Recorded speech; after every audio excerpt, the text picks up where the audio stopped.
Kahlil played the game of life and lost.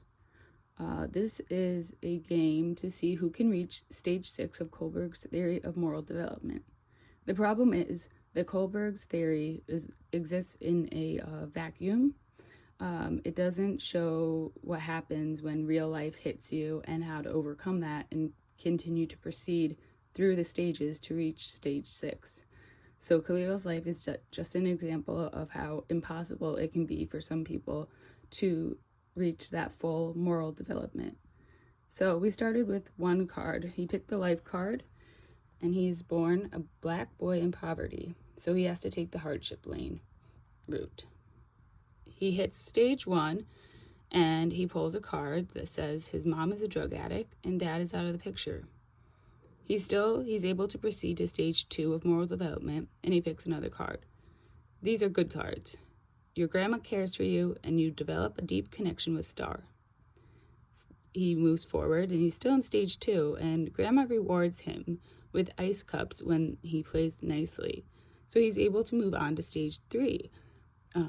He goes to stage 3, which is the good boy, good girl ideals, and his grandma gets cancer. So he falls deeper into poverty, but tries to do the right thing. At stage 4, he tries to move forward to stage 4. Mom ends up stealing from the king lords. He chooses to be a good boy, moving back to stage 3 and trying to hit that good boy status. So he goes back to stage 3, picks another card, and it says he starts selling drugs to help Mom. He's the knight in shining armor to her. So he ends up making a choice, and he wants to stay on the path of being the good boy instead of moving on to stage 4. It also looks like there's no entry that way anyways. So he stays on the course, and he moves forward a couple spaces, and he gets to the chance card. And by chance, he finds Star again. It's time to take a detour.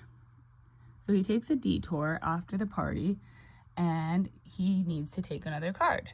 So he ends up in the wrong place at the wrong time. A cop shoots him for driving while black. It's game over. As you can see on this game board, he was never going to be able to make it to stage 6. There was too many aces. He had too many adverse childhood experiences, which prevented him from moving forward. On the other hand, you see Easy Street. You can think of that as like suburbia, being white, being middle class. And it looks like they moved pretty easily through stage 1, 2, 3, 4. And oh look, he gets a nice little bridge to reach stage 6. Unfortunately for everyone else in poverty, or being a minority, or having any aces, it's going to look more like Kahlil's side. So I believe that this theory of development is a bit problematic when applying it to people's real life experiences.